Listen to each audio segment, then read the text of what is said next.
기분이 좋다고 생각하면서도 자신만의 행복을 위해 살았는데요.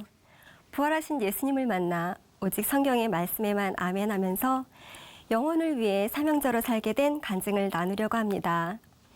저는 어릴 때부터 흥이 많고 춤추는 걸 좋아했는데요. 천방지축 말괄량이에 변덕이 죽을 듯하고 작은 일에도 잘 삐져서 부모님은 저를 삐국새라고 부르셨어요.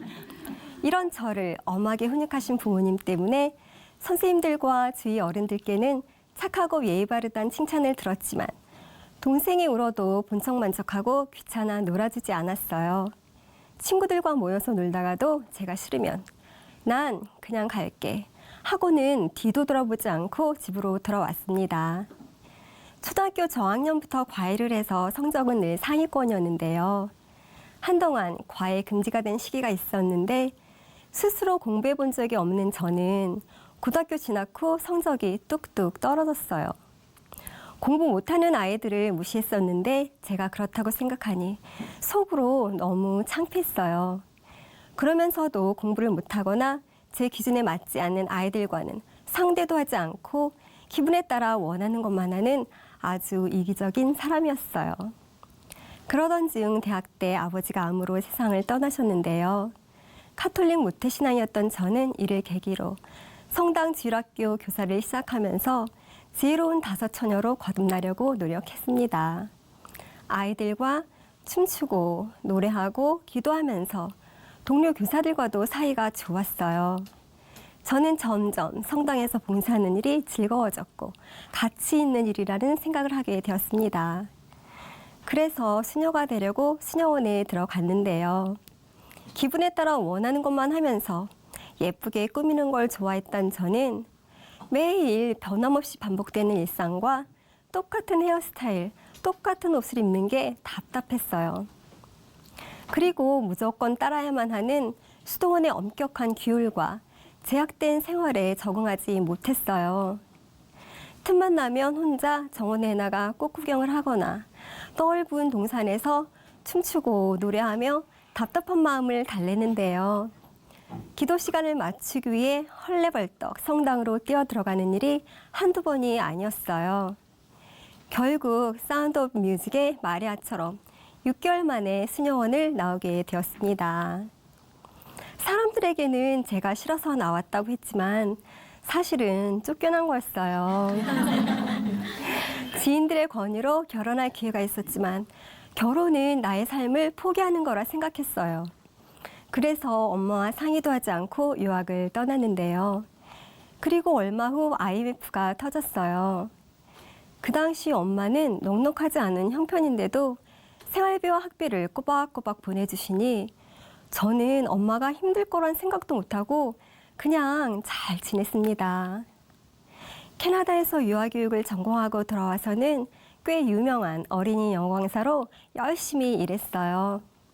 봉사도 하면서 틈틈이 휴양지를 찾아 여행을 즐기며 화려한 싱글 생활을 지내면서 모든 것이 하나님의 은혜라고 생각하며 기쁘게 살았습니다. 그러던 어느 날 중년의 문턱에서 더 이상 젊지도 예쁘지도 않은 저를 보게 되었어요. 이대로 늙어서 외로운 독거노인이 되어 힘겹게 살면 어떡하지? 그땐 나를 도와줄 엄마도 없고 동생들에게는 짐이 될 거라고 생각하니 너무 무서웠어요. 성당에 열심히 나아가 아멘, 아멘 하면서도 막연한 두려움은 사라지지 않았어요. 이때 마침 한 친구의 권유로 교회에 다니게 되었습니다. 그리고 얼마 후 결혼도 하였어요. 남편은 자상하고 친절한 사람이어서 결혼 생활은 행복했고 소소한 문제들은 대화하며 지혜롭게 헤쳐나갈 수 있었어요. 그런데 쇼핑과 여행을 좋아하는 저와는 달리 남편은 꼭 필요한 부분에만 지출을 하는 사람이었어요. 한 번은 영국에서 예쁜 그릇 세트와 작은 가구를 구입했었는데요. 남편이 보더니 아니 이게 다 뭐야? 그릇이 그렇게 많은데 또 샀어? 자기야 매일 파티할 거야? 그리고 여기다 먹으면 더 맛있나? 하며 이해할 수 없다는 듯이 짜증을 냈습니다. 이러다 보니 저의 욕구가 좌절되는 일이 점점 많아지면서 제 마음도 점점 우울해졌어요. 그리고 설상가상으로 같은 교회 다니던 친한 친구 동생이 젊은 나이에 암으로 투병하다가 소천하였어요. 살려달라고 정말 간절히 기도했는데 동생의 죽음을 보며 저는 허탈해졌습니다. 이제껏 하나님은 우리를 사랑하시고 축복해 주신다는 믿음으로 살아왔는데요. 기도해도 소용없다는 생각과 하나님에 대한 원망으로 예배도 기도도 드릴 수 없게 되었습니다. 그렇게 기쁘지 않은 일상을 지내고 있던 어느 날 친구가 보내준 동영상을 보게 되었어요. 소박한 시골 할머니가 복음을 전하시며 저는 부활하신 예수님 때문에 너무 행복한 여자예요. 웃으시는데 정말 행복해 보였어요. 그리고 다른 간증자들도 한결같이 부활하신 예수님을 만나고 삶이 기쁘게 변한 이야기를 하는데 저 사람들과 내가 다른 건 뭘까 궁금했어요. 저는 간증자들의 삶을 확인하고 싶어서 예배에 참석했습니다. 목사님은 요한복음 2장 22절 죽은 자 가운데서 살아나신 후에야 제자들이 성경과 및 예수의 하신 말씀을 믿었더라 하시는데 정말 그러네. 제자들도 예수님이 잡히셨을 때 다 도망갔었지 생각했어요. 또 우리의 주인이 바뀌어야 한다고 말씀하셨는데 정말 주인이 바뀔 수 있을까? 생각하며 계속 예배에 참석해 보기로 했습니다. 그리고 얼마 후 저는 교회 일꾼과 교제하면서 그동안의 저의 신앙생활과 답답한 마음을 이야기하였어요. 일꾼은 다 이해한다고 하시며 그런데 문제가 있을 때마다 흔들리고 상황에 따라 나를 보면서 느낌, 감정이 하나님 위에 있다면 그것은 믿음의 주체가 나인 거예요. 그건 신념일 수 있어요. 아는 것을 믿는 것으로 착각할 수 있지요 라고 하셨어요. 그리고는 그런데 자매님은 보이지 않는 하나님을 어떻게 믿었어요? 라는 질문에 한순간 아 그렇구나. 나는 그동안 하나님을 사실을 근거로 믿은 것이 아니라 느낌, 감정, 그리고 신념으로 믿었다는 것이 선명하게 비춰졌어요. 그래서 늘 문제 앞에서 흔들린 거였습니다. 하나님께서 모든 사람들에게 믿을 만한 증거로 주신 부활을 통해 믿는 거라고 하신 목사님 말씀이 무슨 의미인지 알아졌습니다. 그런데 문득 너는 예수님의 부활을 정말로 믿을 수 있니? 하는 질문이 생긴 거예요. 당연하지. 사람이 죽었다가 다시 사는 건 있을 수 없는 일이지만 예수님이라면 가능하잖아. 아니, 그런데 예수님도 사람으로 이 땅에 오셨잖아. 사람으로? 사람이 어떻게? 며칠을 고민해도 믿을 수가 없었습니다. 그리고 저는 너무 당황스러웠어요. 예수님의 부활을 믿지 못한다는 건 그동안의 저의 신앙과 삶이 모두 허상이라는 얘기잖아요. 모래성이 무너지는 것 같았습니다. 저는 다급해진 마음으로 인터넷 검색을 시작하였어요. 먼저 예수가 엿삭 속의 실존 인물임을 다시 확인하였어요. 그리고 구약 성경이 이스라엘의 역사책이라는 사실도 이때 처음 알았는데요. 저는 구약 성경의 예수에 관한 예언들과 신약 성경을 다시 읽었습니다. 그러던 중 예수님의 부활이 제 마음에 확증되는 대목들이 있었어요. 바로 부활하신 예수님을 만난 여인들과 예수의 제자들, 그리스도인들을 핍박하던 사도 바울, 그리고 베드로, 스데반, 이 밖에 많은 순교자들의 이야기를 읽으며 이 사람들이 봤구나, 봤으니까, 본 게 확실하니까 뛰쳐나가서 예수님이 부활하셨어요. 그분이 하나님이십니다. 라고 목숨 걸고 예수님의 부활을 증거한 거였어요. 2000년 전 부활하신 예수님을 만난 산 증인들의 증언이 있는 거였어요. 저는 너무나 기뻤습니다. 그러던 즈음 공동체에 예수의 주되심과 동행의 삶에 관한 말씀이 선포되었어요. 목사님께서는 주인으로 모셔도 관계가 회복되지 않으면 안 됩니다. 라고 하시며 성경 구절을 찾아주셨어요. 로마서 14장 9절. 이를 위하여 그리스도께서 죽었다가 다시 살아나셨으니 이는 곧 산 자와 죽은 자의 주가 되려 하심이라. 아멘. 그리고 데살로니가전서 5장 10절. 예수께서 우리를 위하여 죽으사 우리로 하여금 깨어있던지 자던지 자기와 함께 살게 하려 하셨느니라. 아멘. 그런데 제 마음속에서 함께라는 단어가 메아리처럼 울리는 거였어요. 그 당시 남편은 예배에 참석하지 않았지만 주일 저녁 식사 때는 항상 예배 때 선포된 말씀을 나누었는데요. 저는 자기야, 예수님께서 자거나 깨거나 우리와 함께 하시길 원하신대 하는데 마음이 울컥했습니다. 그리고 함께의 의미가 정확하게 비춰졌어요. 자기야, 어떡하지? 난 예수님과 함께 하지 않은 것 같아.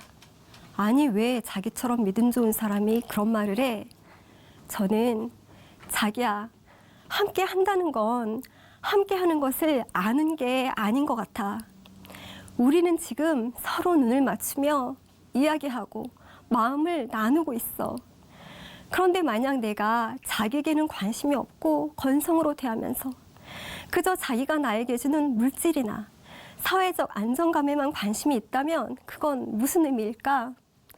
하나님께서는 자거나 깨거나 나와 함께 하시길 원하시는데 나는 그동안 하나님을 쳐다보지 않고 외면하고 무시하고 살았어. 내가 우리 엄마한테도 그랬는데 제가 얼마나 이기적이고 악랄한 죄인이었는지가 그대로 보여졌어요. 저는 항상 다른 사람들로부터 사랑과 칭찬을 받아야만 마음이 편했어요.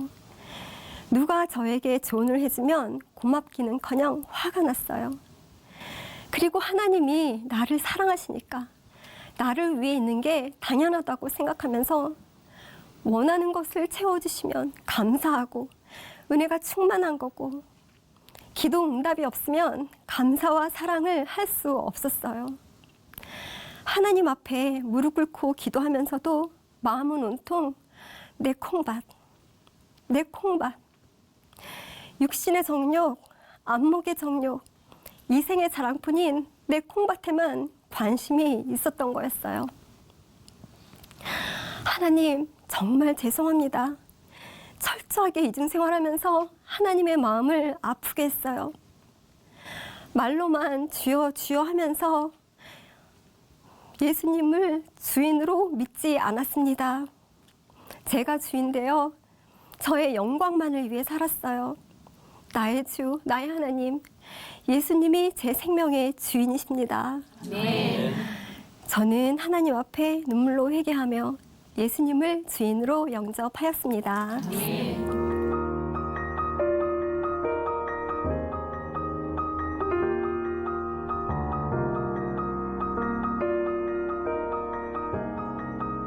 예수님의 부활로 그분이 하나님이신 것이 너무 확실해졌어요. 그리고 주님과의 동행의 삶이 시작되니 이제 저는 모든 문제 앞에서 나의 느낌, 감정이 아니라 예수님만 바라보며 하나님의 말씀 앞에 서게 되었습니다. 그러니 놀랍게도 그 말씀들이 저를 자유케 합니다. 진리를 알지니 진리가 너희를 자유케 하리라. 진리는 바로 예수님이셨어요.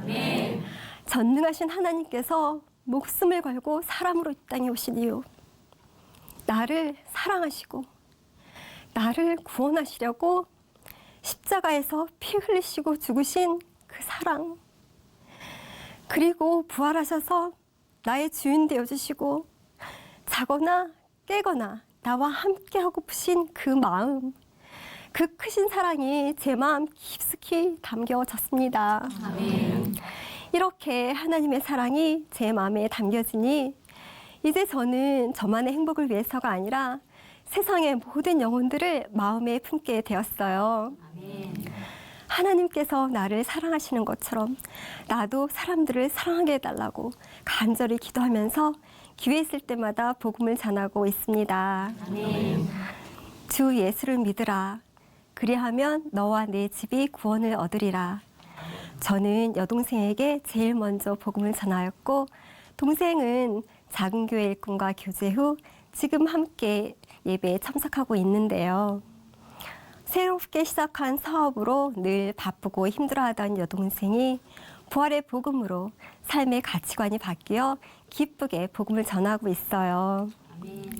엄마에게도 엄마, 아버지 돌아가시고 혼자서 힘들었을 텐데 우리 삼남매 잘 키워줘서 고마워 했더니 그래, 엄마는 늘 더 잘해주고 싶지. 너희들이 잘 살아주니 고맙고 알아주니 고맙다 하셨어요. 친정어머니와 시어머니께서도 복음을 들으시고 예수님을 주인으로 영접하셨습니다. 또한 아직 믿지 않는 남동생과 다른 가족들을 위해 함께 기도하고 있어요. 교회를 다니지 않던 남편도 함께 예배에 참석하고 있는데요. 얼마 전 남편의 지인이 삶이 너무 힘든 것 같아 절에라도 갈까 봐요 하는데 절에는 안 되고 예수님을 믿으셔야 합니다 라는 말이 이만큼 나왔는데 못했다고 하는 거예요. 그 모습이 사랑스러워 보였습니다.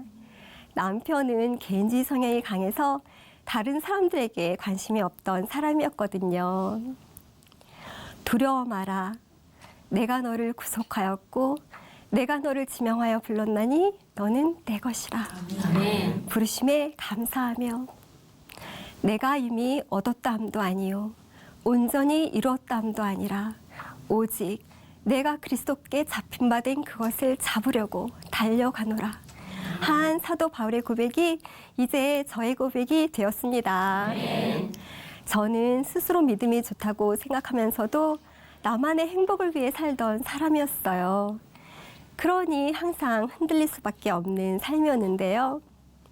이런 저를 만나주시고 인생 최고의 행복은 주님과 동행하면서 영혼을 위해 사명자로 사는 것임을 알게 해주신 예수님 감사합니다. 그리고 사랑합니다. 서로를 위해 기도하고 사랑하는 하늘가족 공동체와 함께 기쁘게 사명자의 삶을 살겠습니다. 감사합니다.